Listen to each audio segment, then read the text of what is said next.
Hi, everyone, and welcome to another edition of My Life in Four Trades. Joining me today is Sergio Silva, Senior Director of Web3 Business Development at Fireblocks. Enjoy the conversation. It was $5 million on the dot. And I told myself, listen, you're up like 40x-ish. Sell it all. Who cares? Okay, Sergio, welcome to My Life in Four Trades. Hi, Maggie. I'm excited to be here. Oh my gosh. So we're going to totally blow out our usual format because we have got to talk about what just went down in the last 24 hours. So this time yesterday, we were scheduled to tape the podcast and you came on camera and you just looked horrible. I mean, you were just we chatted for a minute and you said that you just lost. I didn't even hear you. I thought you said I just did a really bad trade. Frank heard you say that you just lost a really valuable punk, one of your NFTs. And we just could see the distress and pain on your face. And we were like, go, we'll reschedule, go. I mean, so just walk us through a little bit. It has a happy ending. Yes, it does. It does. Just walk us through what happened. My life has been completely focused on NFTs and crypto over the last 18 months. And I guess during the podcast, we'll get through how that happened. But I've been using CryptoPunk, which is one of the original profile picture NFTs, as my digital identity since February of last year. And it's become who I am. It's it's my digital signature. It's on contracts at work. It's on artwork that artists have made. It's everywhere. And I had taken a decentralized loan against it as I'm trying to learn more about financialization of NFTs and how to put those assets to work.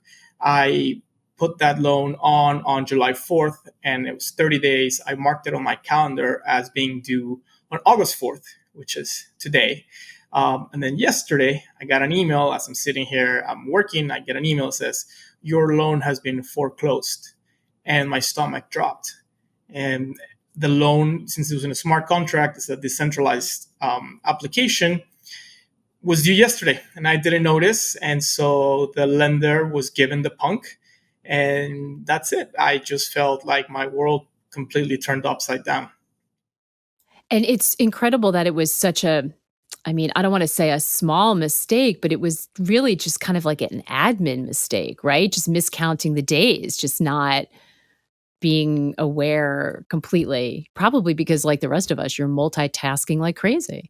Yeah. No, I saw the date. I'm sure I put it just, fat fingered 3 instead of 4. And everything's happening 1,000 miles an hour right now with work, live, crypto, NFTs.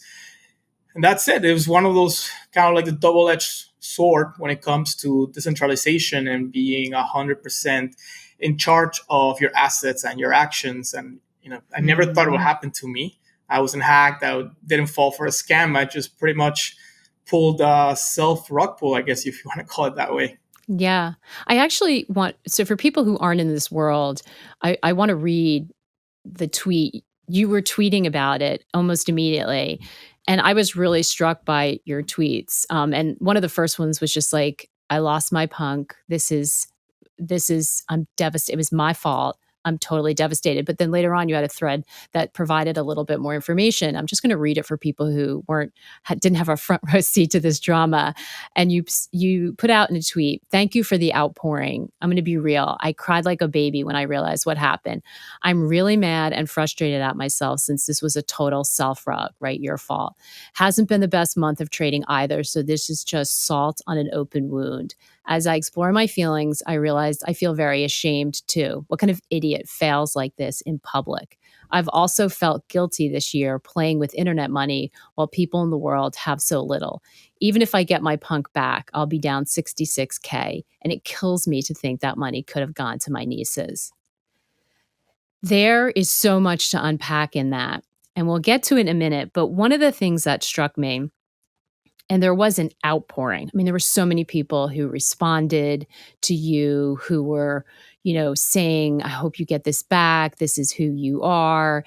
Um, it really struck me as I read it that that was a really sort of open and vulnerable tweet thread to put out there. Yeah, I think I don't have the largest following on NFT Twitter, but I don't think I've ever gotten to 36,000 followers if I hadn't been real about my experiences in the past. And I'm grateful to the community that they've helped me learn. They've helped me do a bunch of other things. So I've always felt that, there's value in being anonymous and kind of just mysterious. I've completely gone the other way and just been trying to be open and try to be real. And that's the way I felt. I was very emotional, both from losing the punk and being frustrated that the way it happened, but also just the support I got: calls, text, emails from all kinds of people, super high profile people that I had never talked to. And it was just it was honestly like an incredible moment. It's a very expensive mistake, but it made me appreciate the space even more. So we're all sitting here, and this rolled into, so we started slacking about it with my colleagues, and because after you left and we realized what had happened, and we hadn't seen Twitter. So Michelle, Frank, and I were sitting there, that part of the podcast team, and just when we realized the gravity of what had just taken place. First of all, I can't believe you even locked into the podcast. Like, that just is a testament to who you are. I would have been like, forget it. That's the least of my concerns right now. But we were just shaken by it ourselves, and we saw your face. So we were slacking with colleagues, and this carried into the night over. We were doing a live Twitter Spaces, and we were all sort of texting about it, WhatsApping about this on the side. And pretty quickly, the situation rectified itself, which is kind of incredible. So you got it back, but how did you end up getting it back? So that outpouring of support, all the retweets and comments, everybody on Twitter saw the fact that my punk had gone missing. Given the decentralized application where I took that loan out, there was no way of tracking the lender. We try to look through blockchain, but the people don't want to show themselves, and so this particular didn't want to show themselves. I got a Discord message from one of the moderators in the Punks channel, and they said, "Hey, listen, somebody's saying that they know the lender to your punk. They have a punk, and they want to sell it back to you." First thought was scammer trying to get some, a couple ETH out of me, whatever. But I spoke to them obviously, and I said, "Listen, I've been scammed in the past, people trying to scam me. So prove to me that you really are in touch with the lender and unwrap the punks." So the punks are NFTs that predate the current NFT standard, which are ERC 721s. So in order to be used in like all these DeFi applications or different marketplaces, they need to be wrapped into a different smart contract. And so they went and unwrapped it. And so I knew they were for real. And so we had a negotiation, and I was able to buy back my punk about 6-7 hours after it had been foreclosed on. I mean, this is almost like a hostage situation. That's what it felt like. I mean, certainly to those of us watching, I can't imagine what it felt like to you. So and this has to be the first trade we talk about. I mean, this was a round trip trade of epic proportions with half of the internet cheering you on. What were you thinking when you got it back last night? Like, what was going through your mind? Well, the first thing was, you never forget the time you buy your first punk, especially if it goes on to become your digital identity, like this particular punk had become for me. And I was really happy that I got to relive that, be able to buy my first punk again. And then, so I was just very excited to buy it. That's the first thing that came to mind. And obviously the financial aspect too, I took a hit of about 28 ETH. And that's real money, and sad and frustrated, but price to pay for this world that we're trying to build. And if it helps anybody out there, or if it helps 30 people out there, I definitely value that. And if that's my contribution to the space, then great. Then after that, I was just honestly still shaking. It was like, I don't think I've ever been through a roller coaster of emotions like that, at least in my adult life. And so trying to just understand what was happening, why it was happening, how it was feeling, it was honestly really interesting. And I know probably people are not into NFTs are thinking, "Oh, this is so ridiculous." But this had really become me online, and this had become, I interact with maybe 20 people in real life every day in the office and on the street. But this is me to 40, 50,000, 100,000 people out there. And so to lose that and get it back, it was emotional whiplash, but I was very, very happy at the end. No, I think listen, I'm not in the NFT world, and I think I could understand. I mean, it helped that I saw your face too, which I think that I may hold that for a long time. But I think that we can understand that because for you it was the NFT, for other people it might be something from their past, or it might be a house they love that got like it doesn't really matter what it is. The thing is that it was part of your identity, and I do think that transcends whatever world you're living in. Do you feel more nervous about this world because, as you say, you've seen the risky side of the decentralized, fact that one finger you have to be responsible for everything? Does it change the way you feel? It doesn't make me feel nervous. I think I was very aware. Obviously, there's been a lot of issues, especially recently with hacks and scams and phishing. Um, it just further put that in the forefront of we still need to do a lot more work to make it a more secure, safer, user-friendly place to transact. And I think it's going to really dictate how I deploy my capital, both on chain and like personal investments, as well as at work. I think I work in a place where what we do is digital asset infrastructure, and I think this experience, it will really help me sell the message a little better, because as we deal with institutions that are coming into the space, really trying to understand, it's not just counterparty risk, but it's self custody risk in a way that, yeah, you have full access to your assets 24/7. That also means you have to think about them a little bit more. And so, yeah, it's going to have a long lasting impact, but definitely not nervous. I think it makes me excited that I've experienced it. So now I think I look what to look forward or for in investments. Mm. So I was going back and forth on Slack with Elaine, who I She's think, the best. and is a big fan of yours. She is the best. And I was asking her, I was telling her, oh my God, Sergio lost his punk. Like, what's going to happen now? And she said, oh, this is a test of the system. But we also almost both immediately said, but also of the community. And I think the community part of this is so interesting, and is part of the positive story of this, because you did sort of see the community come together. Yeah, no, totally. And honestly, like, community is such a cliche word sometimes in the Mm. NFT space, but it's overused for a reason. It really is where the value lies in this whole thing, right? The ability to, again, I like to say there is no trust in trustless, in that you can trust that you're interacting with smart contracts and everything gets taken care of mathematically. It's just code.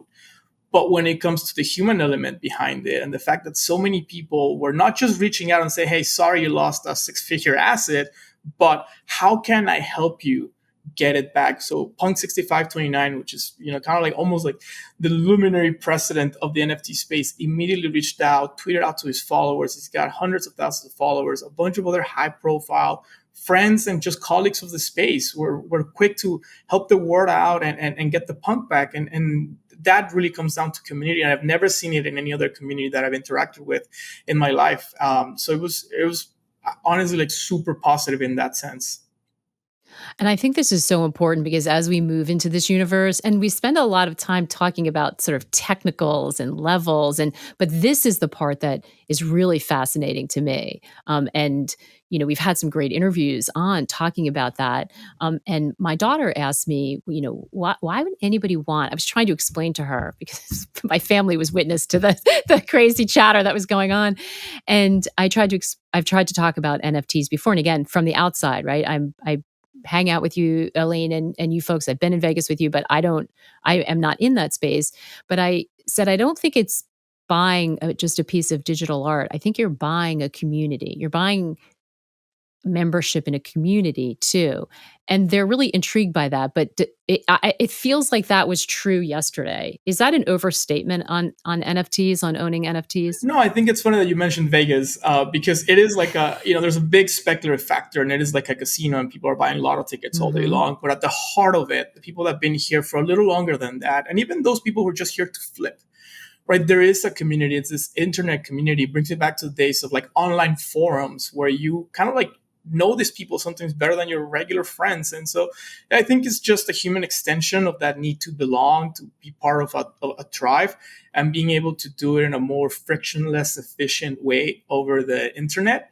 That's what you're buying into. And it's not just, there's art, and even with just regular crypto art or digital art, the community of collectors, you're able to connect with the artists directly. It's not something that you can do in the regular art world. And then you put it to like collectibles and the whole profile picture projects and the fact that they become your identity and you really feel part of this bigger thing and we're all working together to, kind of like preach the gospel in a way. It's an awesome space. So I want to ask you about your Twitter thread. You didn't have to fess up that this was a mistake you made. You could have done it another way. I mean, we have history is littered with examples in traditional finance of people who just keep doubling down, who just keep trying to fix the error. I mean, they brought down investment banks doing this, um, and not just said, "I made a mistake and I really fucked up. I mean, I made a big mistake." But you did it really publicly.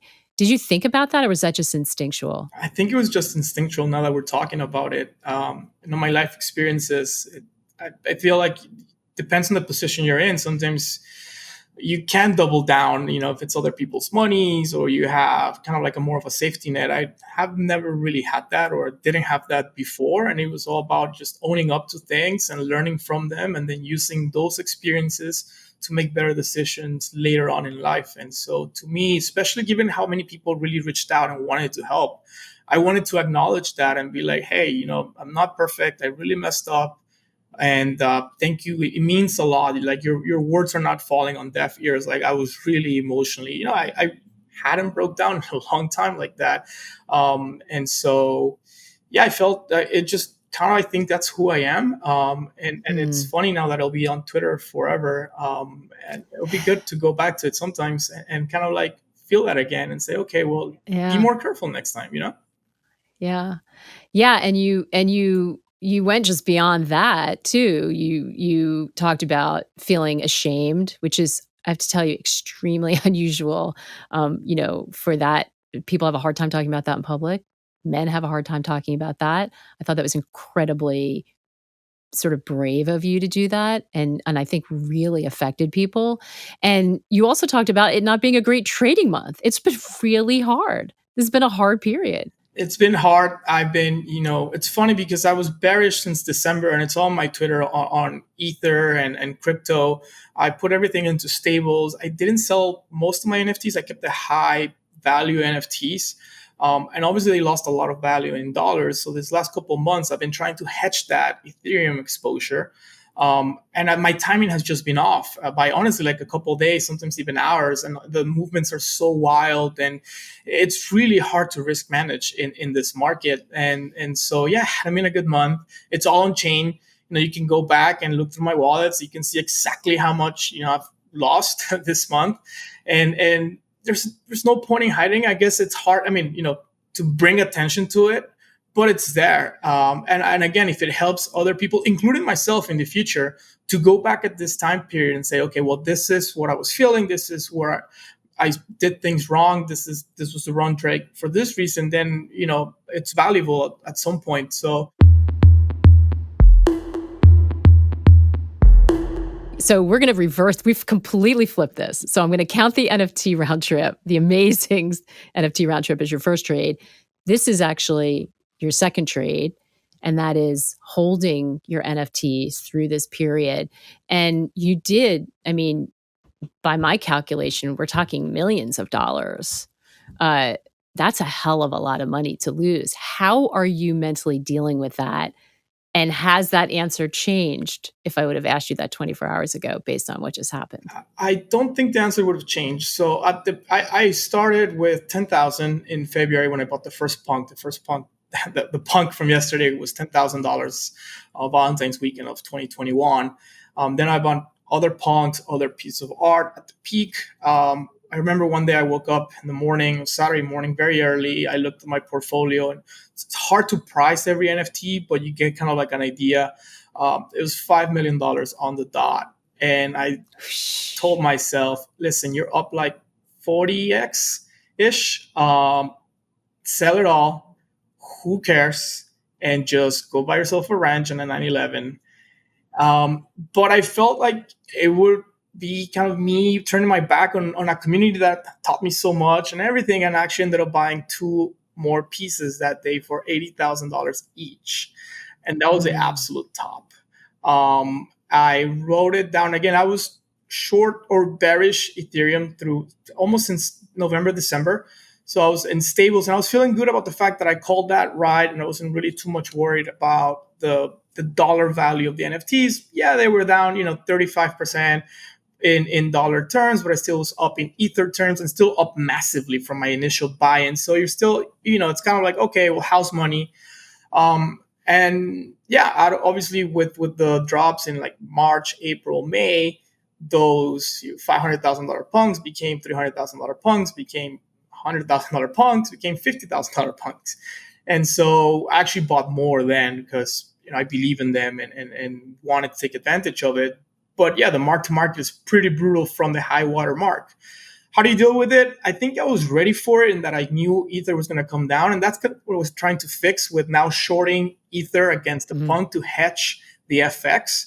And so I was trying to use that as a lesson. Obviously, my execution wasn't the best one, but I was ready for it. So I kind of like understood that it could happen. I made a decision to let it happen. I could have sold, but I didn't. And then do I go back 2020 hindsight? Yeah, of course. Who doesn't, right? Especially with that amount of money. But I'm also still up. So it's still, I don't know. It's weird. I feel okay about it for the most part. But it'll be a lie to tell you, oh, yeah, I'm so happy I didn't sell for $5 million. So it's interesting because, and this is probably where we should get into your background, because people could say like, oh, this is somebody has all this experience and is a high roller and makes millions, loses millions, makes millions. But tell us a little bit about your background and where you grew up and what you were like as a kid, because I think it will surprise people. Yeah, so I was born in Mexico City, but I grew up on a border town called Matamoros, which is across from Brownsville, Texas, which is very near where Elon is building his space station. Southernmost tip of Texas, right on the border by the sea. And it was a NAFTA town, a lot of manufacturing facilities when that rolled around. And my mom's a teacher. My dad was a used car salesperson, he's still alive, but he's no longer doing that. And they made a decision to have my sister and I attend school in the US so that we could learn English and change our lives. So in high school, they got us student visas.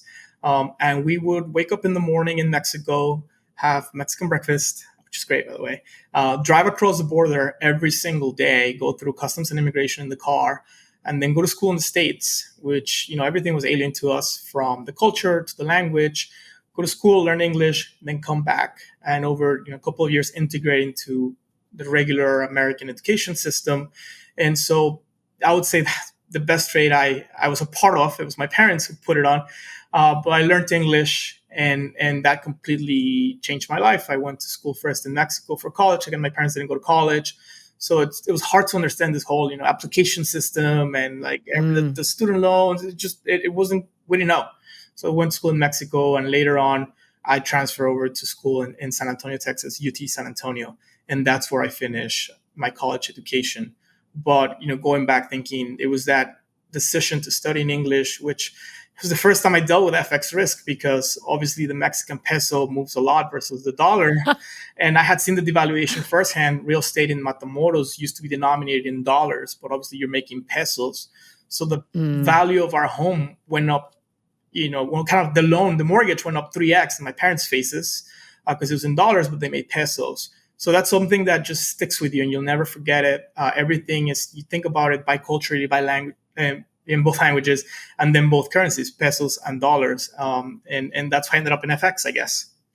Yeah. So I mean, and by the way, I mean, what an extraordinary sacrifice and decision that must have been, an effort on the part of your parents to do that, and to sort of, make sure that you and your sister, I think you went with your sister, is that what you said? Yes, my sister, she's 2 years Yeah. younger. Yeah, paying Catholic school tuition because it was the only private school in the region, while making pesos was a big sacrifice for them, and forever grateful to them for that. Amazing. That's what parents do. So it must have been a huge, like, huge moment when you graduated college. That's terrific. And so, did you know that you wanted to go into finance? Was making money important to you? I've always been entrepreneurial. And when I transferred schools to UTSA, I had a year off because my transcripts and everything had to be translated and this process to be an international student.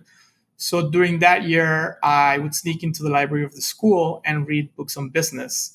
And I Mm. found, Intelligent Investor, and I started following Warren Buffett.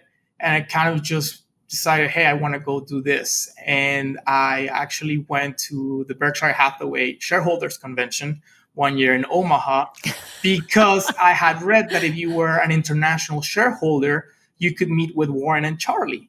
And the B shares were like $80, but they didn't care as long as you had an international passport. And so I went there with my little Mexican passport, and I met Charlie and Warren. And I went once I started school again. Was I able to enroll again? I was fully focused on hopefully finding my way into Wall Street at some point in my life. That is amazing. Do you have a picture of meeting them? I don't. They didn't let you take pictures. I do have Yeah. $100 bill signed by Warren Buffett and Charlie's almanac signed by him. And they're one of some of my most prized possessions. That is amazing. So you followed that dream, right? So did you end up working at Goldman Sachs? Was Yeah, that right out I've of been really lucky in my life. I'm not gonna lie. I started a student organization called the Investment Society at UTSA because I started in summer school, and the school used to be very like commuter school. Now it's a full Mm. blown 4 year university. So there was nothing to do on campus, and I said, okay, well, I'm gonna start a student group focused on finance. So I started the Investment Society. We had a Bloomberg terminal for MBA students, but nobody used it, so I just camped out there the whole day. I started this student group, and I found a finance conference for Wharton students. So I signed up because it was open to anybody from anywhere, because obviously nobody goes to the Wharton conference because, why? So I showed up, and Lloyd Blankfein was actually the keynote speaker. He was still the CEO of Goldman Sachs. I remember sitting there and, Q&A, nobody wanted to ask a question. I stood up, raised my hand, introduced myself, Sergio Silva from Texas, San Antonio. And the whole room just turned around to look at me like, what is this kid doing here? But it was very eye-opening because all these kids were, going to Wall Street internships. And I realized Mhm. that, they knew the exact same formulas that I did. They knew the exact same ways of looking at balance sheets and income statements. It was the same stuff. They just had really, really nice university names on their transcripts. And access because of alumni. Yes, 100%. Mhm. So I managed. Here's another lucky, lucky break. I'm gonna push back Yeah. on lucky in a minute, but you tell me about this lucky break. One of the recruiters from Goldman was from my region, from South Texas. And the friend that I was staying with that weekend, because I didn't have money for a hotel, had mentioned to them that I was visiting, that I was going to this conference. And he said, okay, well, why don't you have him send his resume? So I did. And this person took a Wow. liking to me because I was from Brownsville. And yeah, we're like, all right, we'll give you a phone interview. And I talked to her like ear off for like an hour and a half, talked about everything that I knew about finance and just sitting on Bloomberg the whole day. So they're like, all right, we'll fly you up to a super day. And they flew me up to firm-wide super day. So I got to interview with all the revenue divisions of Goldman for an internship. And this was in early '08. So just also a very interesting time to be interviewing with them. Yeah. Oh my gosh, that's right. Like in the wreckage of what had happened. So it was right in the middle of the great financial crisis, or had it not really It fallen was out yet? hell was about to break loose. I Oh. got the offer to be an intern the summer of '08. And once I was on the floor, I remember it was honestly straight off a movie, like people just smashing keyboards and people running around and yelling. I fell in love with it. The minute I stepped into that Goldman Sachs trading floor it was a 1 year plus, I was on the equity derivatives desk. I expected Goldman Sachs to be like, I don't know, gold plated walls and everything, and no, like the monitors were on like paper racks, some stuff didn't work. It was just super interesting, and I just completely fell in love with it. I was like, okay, if they only hire one intern this summer, that's got to be me. And I got to work. Wow. Well, so this is where I'm going to push back on your luck thesis, because there's a lot that you just described that you did to put yourself in a position of being lucky. It's funny that you still view it as being lucky. I mean, you started a club, you conquered English, you switched universities, you went to this conference, you found this conference, you're on the Bloomberg terminal. I mean, this is not luck. These are choices you make. Yeah, I mean, choices and luck. I think I took the opportunity to be prepared for when luck smiled and came my way, and I was ready to execute. I remember my final interview at the Goldman Sachs Super Day was with the head of HCM, which is their HR department. And she said, "Hey, listen, everybody's reviewing you well, but why should we take you?" And I said, "Well, I want to do anything I can to get the job." And there was a phone in the interview room. And I was like, I would call Lloyd Blankfein right now and ask him for the spot. And she said, "Okay, let's role play." So I picked up the phone and I pitched this imaginary Lloyd as to why he should hire me as an intern. And I think that did it. That got me the Oh job. my God. That is amazing. I would love to hear now what they thought of you at that time, because that is not your typical, but you didn't have a typical background. You didn't come from a sort of privileged background to be complacent about this opportunity.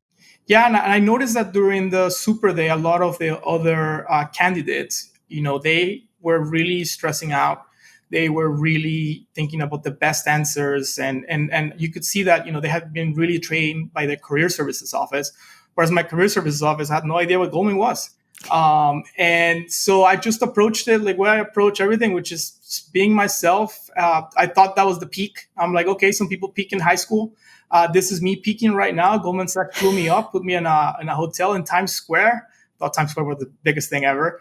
And I'm wearing a suit and a tie in their office. This is it. Like, enjoy it, take it all in. And that, yeah, I guess looking back, it's kind of like who I've been. Yeah. Are you a baseball fan? I am not. I'm not. Okay, so there's a saying in baseball, that swing for the fences, right? If you get up at bat, if you're lucky enough to get up at bat, don't just try to get on base. Swing for the home run. Just give it all you got. And we talk about that with my son, who's a big sports guy, and that's what you have to do, right? You can't let your fear and your worry about the future. You can't play it safe at all, but it's easy to say that. It's really hard to do, especially in that moment as a young person. That's amazing. You had the wherewithal to It was fun. cold I call Lloyd. enjoyed it. If that had been it, I would still be talking about it, I think, too. It came kind of like out of nowhere, from transfer student, and 7 months later, I'm interviewing for Goldman Sachs, getting an internship offer. It was wild, honestly, but I love that I lived through it. And I went back once I got the job. I started a pipeline. So now Goldman hires a student almost every year from UTSA to the internships. So we built a very solid pipeline there, just paying it forward. So your third trade that we should talk about is how you got into this space in the first place. So you're working at Goldman, you have this dream job, you're on Wall Street. You did that for what, about 10 years? So I was at Goldman for 5, and then Barclays hired me to go launch the equity sales desk for LATAM. So I spent the last 7 years at Barclays. I'm sitting there on the desk. I was working from the office through COVID, and I was writing morning notes that were, I think you can tell my personality is a little different. And so I was writing morning notes that were challenging people in the way they thought about different things. I think I was one of the first people on Wall Street to write about the Reddit, YOLO option buying, the hoodies. Started writing about that early on because I was into the internet forums and doing kind of like thinking of ways to think about the market differently, because it was definitely a different kind of market. And so one day I started reading about DeFi. Actually, Raul had been speaking a lot about DeFi on Real Vision and mentioning it on Global Macro Investor. So I took a liking to it. I had previously, during the market crash, bought Ether and Bitcoin because it didn't go to zero. Okay, so this is your third trade. So Yes. your third trade is buying Bitcoin and ETH. So you're already that was your dipping your toe into this digital. How did that even get on your radar? Well, I missed it the first time around. Our junior FX trader went on to start small little crypto exchange called Coinbase, and we stayed in touch for about a year after he left. Really good guy, very smart, obviously. And he told me, he's like, hey, look into this, download Coinbase. I tried to, then my bank didn't let me wire money in. So I just like, oh, whatever. So I like to think that I would have bought Bitcoin at 10 and held it, but I probably would have sold it at 20 and be like, because that was the world you were in I'm at a that genius. point. Yes. So I missed it. I just watched it from a distance, being in the macro world, 17, 18, it went to the forefront. I kept my eye on it. During the COVID crash, it didn't go to zero. And that to me was really meaningful. I knew smart people like Fred who were still, very, very much into the ecosystem and still building stuff. And so I was like, okay, well, this seems like something where I want to put my money in during these times. And I went in, I think it was the day after the big crash, and I bought a nice chunk of both without thinking too much about it. The world, as you remember, like we were going crazy, work was going crazy. So I just bought some, and then I put it on like buy every 2 weeks, buy X amount. And I forgot about it. I forgot about it because I was really focused on writing my notes and finding smart trades and just not dying. Like New York City became, something out of like a zombie movie. And I totally forgot about it until the fall when DeFi had really kicked off and everybody was mentioning it. And so I decided to start looking at it again. And so I'm assuming that was one of your best trades. And did that success change your perception about yourself or the markets? When did you realize this was going well? I opened the Coinbase app again like in September, and I was shocked to see the amount that was in there. I told my wife, I'm like, I showed her, she's like, what is that? I'm like, it's our crypto. She's like, what? It didn't change my perception about myself. Again, I think, it was a lucky decision back then, smart decision.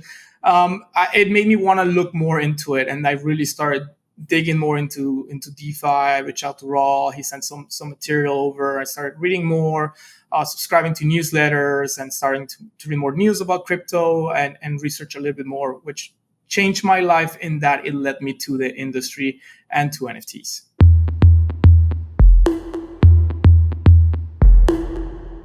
So your fourth trade is one of your worst, and that is selling your 401k in equity exposure, but continuing to short the market as it exploded higher. This is really interesting, and you're a really important person to talk to right now, I think, because you've got a foot in both worlds. Because one, obviously a lot of your trades are in the NFT and the crypto that we're talking about today, but you've got this trade that is more in the macro world, and people think they're totally distinct. And now I think we're finding more and more that they're not really. And some of the same rules apply, even though it's different assets, and that maybe there's correlation that we didn't know about. So what's happening at the time that you make this trade? Okay, so I'll take you back again to right before COVID crash. I was, really into macro, doing a lot of research, very lucky to have very, very smart clients. And one of them mentioned, hey, this Wuhan place in China is as big as and economically important for GDP as is Chicago in the States. I was like, wait a minute, that is actually super interesting. And so I started doing more research and I realized, hey, the market's it has no idea what's coming. I sold all my equity exposure, 401k, personal portfolio. I shorted a little bit on top. And yeah, that worked out. It was really, really good. Now, I never changed my framework in realizing that the Fed was going to come in and just spray this cash. Mm. I thought the economy was going to absorb it and it was going to be used to replace wages, right? And like people were like, okay, to live on, businesses paying payroll with all these programs.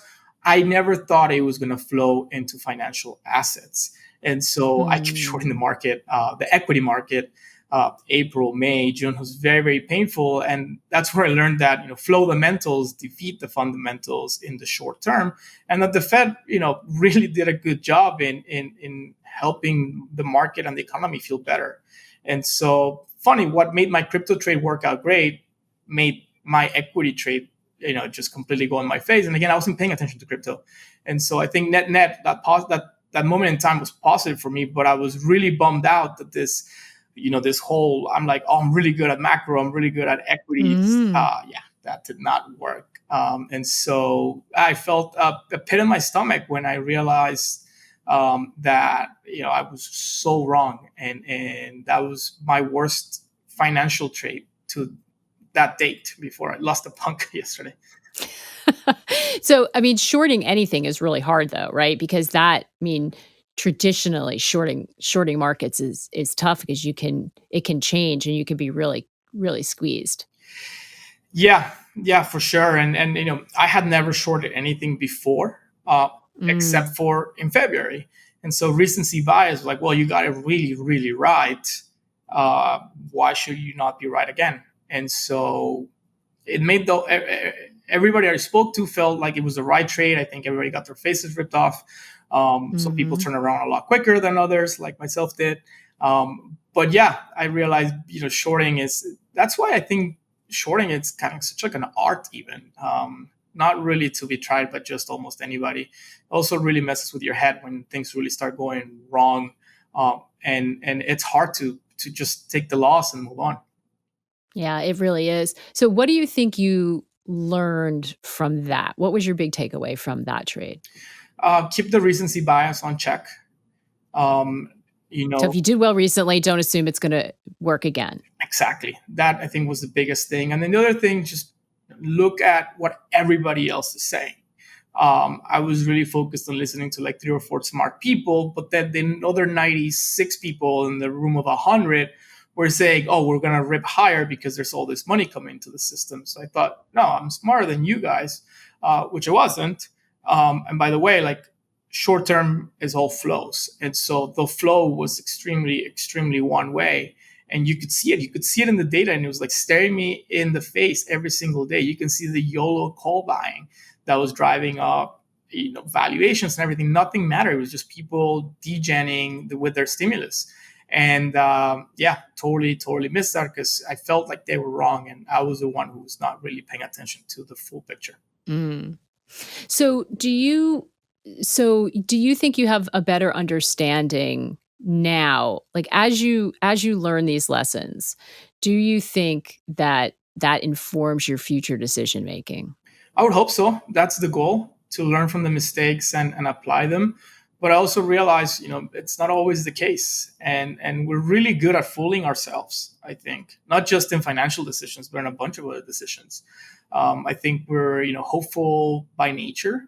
And we are sometimes delusional. And it's a double-edged sword, right? Because a lot of those delusions have worked out to be great technological innovations. And it's what drives humans to kind of like improve and be better. But sometimes, they don't really work out. And yeah, I'm trying to learn from them. I think I'm better today than I was 2 years ago, but still a little bit more work left to do. Yeah. You said